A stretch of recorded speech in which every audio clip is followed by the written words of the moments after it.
हरे रामेति कृष्णेति नाम संकीर्तनं सदा लोकक्षेमाय कुर्वन्तं प्रेमिकं सद्गुरुं भजे। जय बोलो श्री प्रेमिकेंद्र सद्गुरुनाथ महाराज की जय। सर्व संतनों की जय।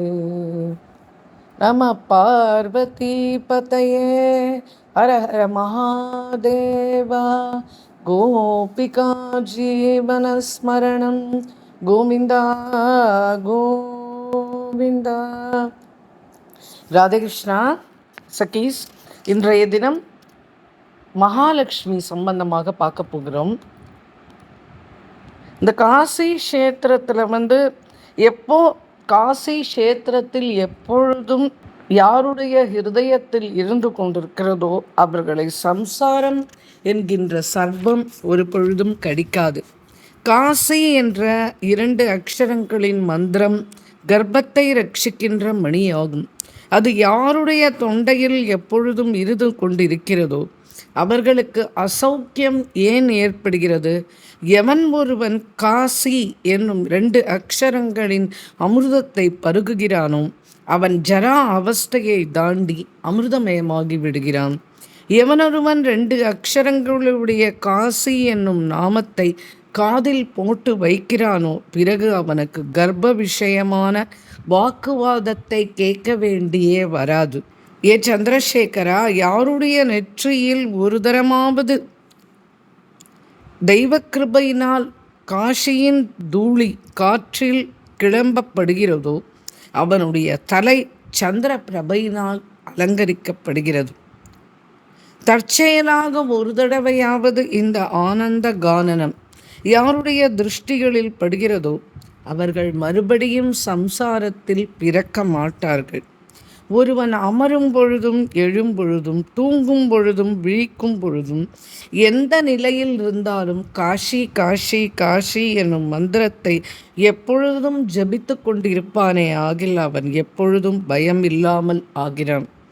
எவனொருவன் காஷி எனும் பீஜ மந்திரத்தை அந்த 2 அக்ஷரங்களை தன்னுடைய இருதயத்தில் நிறுத்தி வைத்துக் கொள்கிறானோ அவனுடைய கர்ம பீஜம் முளைக்கும் சக்தியை இழக்கிறது. ஒருவன் எப்பொழுதும் காஷி காஷி காஷி என்று ஜபித்து கொண்டிருந்தானே ஆனால் அவன் எங்கிருந்தாலும் அவனுக்கு முன்னால் முக்தி பிரகாசமாகிறது. ஏ பவா, இந்த காஷி எப்பொழுதும் கல்யாண மூர்த்தியாகவே இருக்கிறது. தாங்களும் கல்யாண ஸ்வரூபமாகவே அமர்ந்திருக்கிறீர்கள். இந்த கங்கையும் இங்கே கல்யாண பெருக்காகவே ஓடுகிறது. உலகத்திற்கு க்ஷேமத்தை செய்யும் இந்த 3ம் வேறு எங்கே கிடைக்கிறது? பார்வதிநாதனான பகவான் ஹரன் பிராமணர்களுடைய க்ஷேத்திர பக்தியால் நிறைந்த பரிபூர்ண வச்சனங்களை கேட்டு மிகவும் சந்தோஷம் அடைந்தார். சிவபெருமான் கூறத் தொடங்கினார், ஹே பிராமண சிரேஷ்டர்களே, நீங்கள் தன்னியர்கள். என்னுடைய பரமபாவனமான இந்த க்ஷேத்திரத்தில் தங்களுக்கு இருக்கும் பரம பக்தியை கண்டு மகிழ்ந்தேன். நீங்கள் இந்த க்ஷேத்திரத்தை சேவித்து வாசம் பண்ணுவதனாலேயே ரஜோகுணம் தமோகுணம் இல்லாமல் சத்வகுணம் நிரம்பியவர்களாகவே இருக்கிறீர்கள். இதனாலேயே சம்சார சாகரத்தையும் தாண்டி விட்டீர்கள். வாரணாசியில் எவர்கள் பக்தி கொண்டு இருக்கிறார்களோ சந்தேகம் இல்லாமல் அவர்கள் என்னுடைய பக்தர்களே.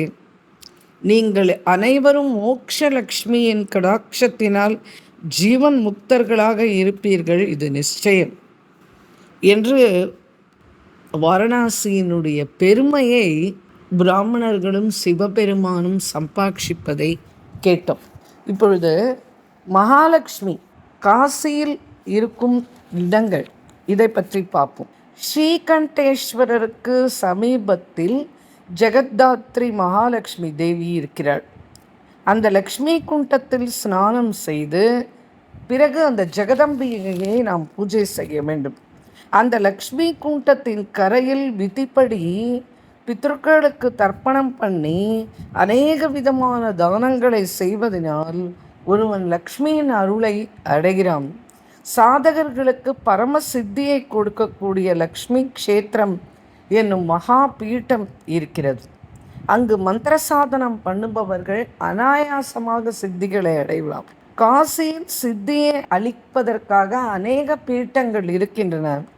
ஆனால் மகாலட்சுமி பீட்டத்திற்கு சமமானது வேறொன்றும் கிடையாது. ஐப்பசி மாதம் அஷ்டமி அன்று இந்த மகாலட்சுமி பீட்டத்திற்கு யாத்திரையாக சென்று வருகின்றவர்களுடைய வீட்டை மகாலட்சுமி ஒரு காலம் விலக மாட்டாள். மகாலட்சுமி காசியில் விதிப்படி தன்னை பூஜித்தவர்களை ஒரு பொழுதும் கைவிடவும் மாட்டாள். மகாலட்சுமிக்கு வடக்கு பக்கத்தில் கோடாலியும் கையுமாக ஹயகண்டி என்னும் தேவி காணப்படுகிறாள். அவள் தினந்தோறும் காசியில் பக்தர்களின் இடையூறுகளாகிய பெரிய பெரிய மரங்களை தன் கையில் வைத்திருக்கும் கோடாலியால் வெட்டி சாய்க்கிறாள். மகாலட்சுமிக்கு தெற்கு பக்கத்தில் கௌர்மி எனும் சக்தி இருக்கிறாள். அவள் கையில் பாசத்துடன் விளங்குகிறாள். அவள் பிரதிக்ஷணமும் இந்த கஷேத்திரத்தின் இடையூறுகளை பாசத்தினால் கட்டி கொண்டிருக்கிறாள். அவளை பூஜிப்பதனால் மனிதன் கஷேத்திர சித்தி அடைகிறான். அதுபோலவே கஷேத்திரத்துக்கு பரம ரட்சையை கொடுக்கக்கூடிய சிகிண்டி தேவி என்பவள் வாயு கோணத்தில் இருக்கிறாள். அவள் மயிலை போன்ற குரலுடன் கூடியவளாக விக்னரூபமான சர்ப்பங்களை சாப்பிட்டு விடுகிறாள். அவளை வெறும் தரிசன மாத்திரத்திலேயே சமஸ்த வியாதிகளும் நீங்குகின்றன. இப்படி காசியில் மகாலட்சுமியை குறித்து இவ்வாறு கூறி வருகிறார்கள். மேலும் காசியில் அகஸ்தியர் காசியை விட்டு கிளம்ப வேண்டும் என்ற நிலைமை வந்தவுடன், பகவான் கூறியவுடன் அகஸ்திய முனி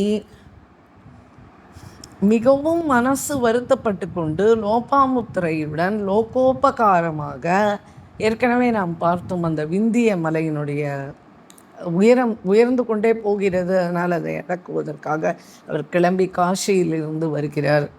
அப்பொழுது வரும் வழியில் கோல்ஹாப்பூர் மகாலட்சுமியை பார்த்து, இந்த மகாலட்சுமி ஸ்துதி மிகவும் பிரசித்தம் காசியில். காசிவாசிகள் இந்த மகாலட்சுமி ஸ்துதியை பிரதி தினமும் கூறுவார்கள். அகஸ்திய முனி மகாலட்சுமியை நமஸ்கரித்து கூறலானார். கமலத்தை நிகர்த்த விஷால நேத்திரம் உடையவளே, ஸ்ரீ விஷ்ணு ஹிருதய கமல வாசினியே, ஜெகஜனனி, ஹே மாத்தையா, ஏ கமலே, உன்னை நமஸ்கரிக்கிறேன். க்ஷீரசாகரத்தில் பிறந்தவளே, மிருதுவான கமலத்தின் மத்திய பாகத்தை போன்ற வர்ணம் உடையவளே, சரணாகத ரக்ஷகி லக்ஷ்மி, தாங்கள் எப்பொழுதும் சந்தோஷப்பட வேண்டும். ஹே மதனின் தாயே, விஷ்ணுவின் அரண்மனையில் லக்ஷ்மீகரம் தாங்கள்தான். சந்திரனை போன்ற அழகான முகத்தை உடையவளே, தாங்களே சந்திரனின் நிலவு. சூரிய மண்டலத்தின் பிரபையும் தாங்களே. திரைலோக்கியத்தின் சோபா தாங்களே. பிரணதபாலினி லக்ஷ்மி, தாங்கள் எப்பொழுதும் பிரசன்னமாக இருக்க வேண்டும். ஹே தேவி, தாங்களே அக்னியில் தகிக்கும் சக்தி. பிரம்மா தங்கள் அருளினால்தான் இந்த விசித்திர உலகத்தை சிருஷ்டி செய்கிறார். மகாவிஷ்ணு தங்களுடைய சகாயத்தினால்தான் சமஸ்த உலகங்களையும் காப்பாற்றுகிறார். ஏ சதா சரணார்த்தி அரே லக்ஷ்மி, தாங்கள் சந்தோஷம் அடைய வேண்டும். ஏ அமலே, தாங்கள் இந்த ஜகத்தை வேண்டாம் என்று தியாகம் பண்ணின பிறகுதான் ருத்ரதேவர் இதை சம்ஹாரம் செய்கிறார். அதனால் தாங்களே சிருஷ்டி ஸ்திதி விநாசம் செய்கிறவர். தாங்களே காரிய காரண ரூபி. ஏ லக்ஷ்மி, தங்களை பெற்ற பிறகுதான் நாராயணரும் பூஜிக்க தகுந்தவர் ஆனார். ஏ சரணாகத வத்சரே, தாங்கள் எப்பொழுதும் சந்தோஷமாக இருக்க வேண்டும். ஏ சுபே, உன்னுடைய கருணா கடாட்சம் விழுந்தால் ஒருவன் சூரனாகவும் குணமானாகவும் பண்டிதனாகவும் தன்யனாகவும் மான்யனாகவும் பவித்திரனாகவும் குளியனாகவும் சுஜீவனாகவும் சமஸ்த கலாபங்களுடன் கூடியவனாகவும் ஆகிறான். ஏ சர்வஸ்வரூபி, அங்கு தாங்கள் க்ஷண நேரமாவது ஒரு இடத்தில் தங்கினீர்களே, ஆனால் அந்த இடத்து புருஷர்கள், யானைகள், குதிரைகள், ஸ்திரீகள், புற்கள், சரோவரம், தேவ குலங்கள், வீடுகள், அன்னம், ரத்னம், பக்ஷி, பசு, படுக்கை, பூமி, இவைகள் எல்லாம் லக்ஷ்மீகரமாகிறது. மற்ற இடத்து ஜனங்கள் ஜெகத்தில் ஸ்ரீமானாக இருக்க முடியாது. ஏ லக்ஷ்மி, தங்கள் கரக்கமலம் பட்ட சகல வஸ்துக்களும் உலகில் பவித்திரமாகிவிடும். எதை தாங்கள் விட்டு விடுகிறீர்களோ அந்த பொருட்கள் அசுத்தமாகின்றன. ஹே விஷ்ணு பத்னி கமலாலயே, ஸ்ரீ கமலா பத்மே ரமே, நளினமான சமமான கரத்தை உடையவளே, இந்திரே, விஷ்ணு பிரியே, உன்னுடைய இந்த 12 நாமங்களையும் ஜெபிப்பவர்களுக்கு துக்கம் எப்படி வரும்? எங்கு தங்கள் பெயர்கள் ஒலிக்கின்றதோ அங்கு சர்வமங்களங்களும் சாநித்தியமாகின்றன. லக்ஷ்மி ஸ்ரீகமலா கமலாலயே க்ஷீரசாகரத்தில் பிறந்தவளே, அமிர்த குடும்பத்தை கையில் ஏந்தியவளே, உன் நாமத்தை ஜபிப்பவர்கள் ஒரு நாளும் துக்கத்தில் ஆழ மாட்டார்கள். இந்த பிரகாரமாக பத்னியுடன் கூடிய அகஸ்திய முனிவர் ஹரிப்பிரியா பகவதி ஸ்ரீ மகாலட்சுமியை ஸ்துதி செய்து சாஷ்டாங்கமாக நமஸ்கரித்தார். உடனே லக்ஷ்மி தேவி கூறலானாள், மித்ராவருண புத்திரா அகஸ்தியா, எழுந்திருப்பாய், எழுந்திரு, உனக்கு மங்களம் உண்டாகட்டும். சுபவிரதே பதிவிரதே லோபாமுத்திரே, நீயும் எழுந்திருமா, உங்கள் இருதயாபீஷ்டங்களை நீங்கள் பிரார்த்தித்து கொள்ளுங்கள். ஹே மகாபாகே பவித்ரே ராஜபுத்ரி, நீ இங்கு அமருவாய் அம்மா.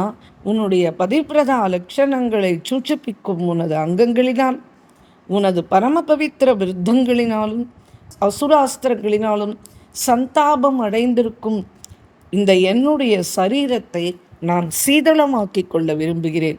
விஷ்ணு பிரியையான லக்ஷ்மியை இவ்வாறு கூறிவிட்டு முனிபத்னியான லோபாமுத்திரையை ஆலிங்கனம் செய்து கொண்டு பரமசந்தோஷத்துடன் அநேக சௌபாகியங்களை அளிக்கும் ஆபரணங்களினால் அலங்கரித்து விட்டாள்.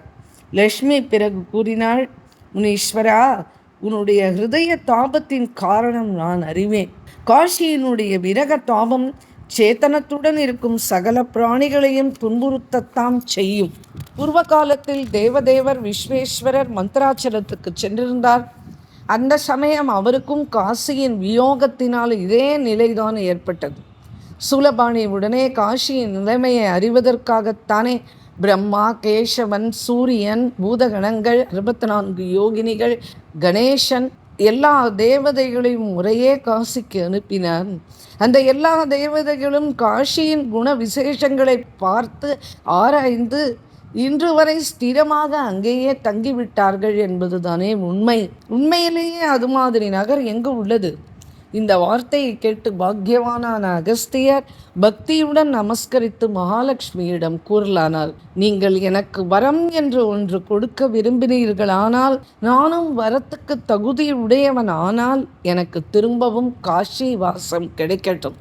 அந்த வரத்தை மட்டும் தாருங்கள் என்று கேட்டார். மேலும் எவனொருவன் என்னால் இப்பொழுது உங்கள் எதிரில் ஸ்துதிக்கப்பட்ட இந்த ஸ்தோத்திரத்தை பக்தி பூர்வமாக ஸ்தோத்தரிக்கிறானோ அவனுக்கு ஒரு பொழுதும் சந்தாபம், தரித்திரம், இஷ்டஜன வியோகம், சம்பத்து நாசம் இவைகள் எப்பொழுதும் ஏற்படக்கூடாது.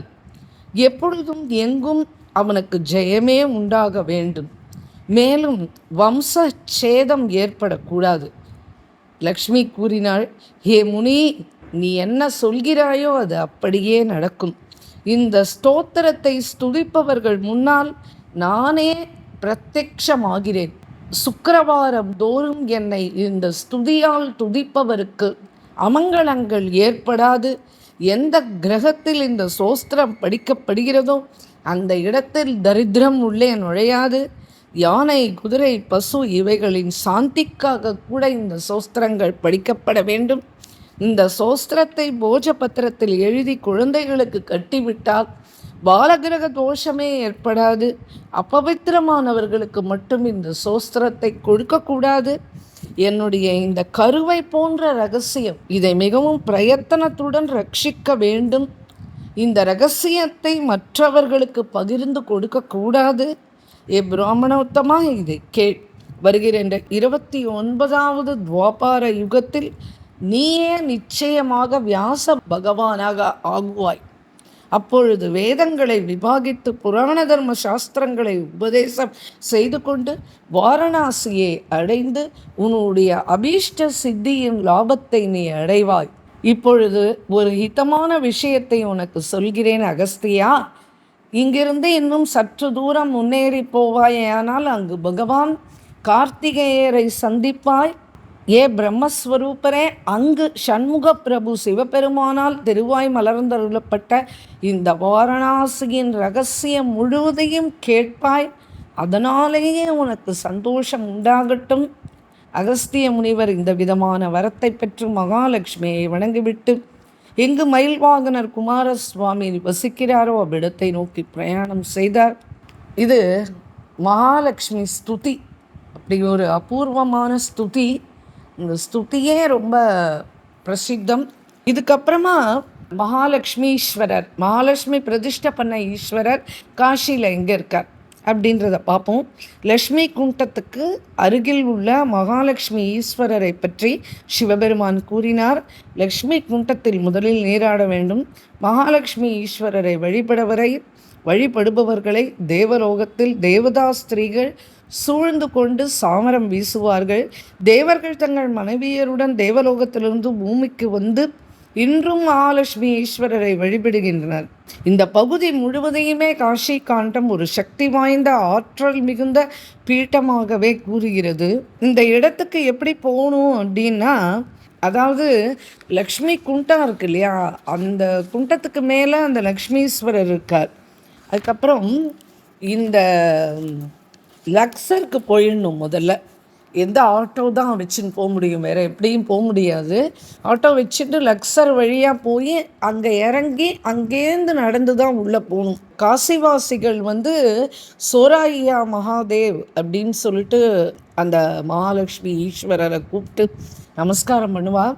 அவள் இந்த புரட்டாசி மாதம் ஐப்பசி மாதம்லாம் அந்த மகாலட்சுமி ஈஸ்வரருக்கு ஒரு யாத்திரையாகவே போய் அந்த ஒரு 15 நாள் அந்த குண்டத்தில் போய் குளிச்சுட்டு பெண்மணிகள் அதனுடைய கரையில் உட்காந்துட்டு கதைகள்லாம் படித்து எல்லாரும் புஷ்பங்கள்லாம் வச்சு ஆற்றுலேருந்தே ஏதாவது இனிப்பு பட்சணம் எடுத்துன்னு அதையும் நிவேதனம் பண்ணி அப்படி அவள் உபாசிக்கிறா மகாலட்சுமியை.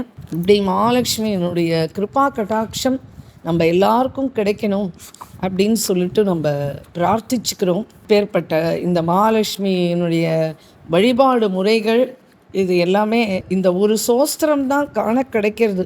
மொத்தம் காஷி காண்டத்துலேயும் தேடி பார்த்தாச்சு, இந்த ஒரு சோஸ்திரம் தான் காண கிடைக்கிறது. அப்படி இந்த மகாலட்சுமியினுடைய கிருப்பை எல்லாருக்கும் கிடைக்கணும் அப்படின்னு சொல்லிட்டு அந்த மகாலட்சுமி தேவியை நம்ம பிரார்த்திச்சுக்கிறோம். ராதேஷ்ணம். जय बोलो श्री प्रेमिकेंद्र सद्गुरुनाथ महाराज की जय, सर्व संतनों की जय। नमः पार्वती पतये हर हर महादेव। गोपिका जीवन स्मरणं गोविंदा गोविंदा। राधे कृष्णा सखी।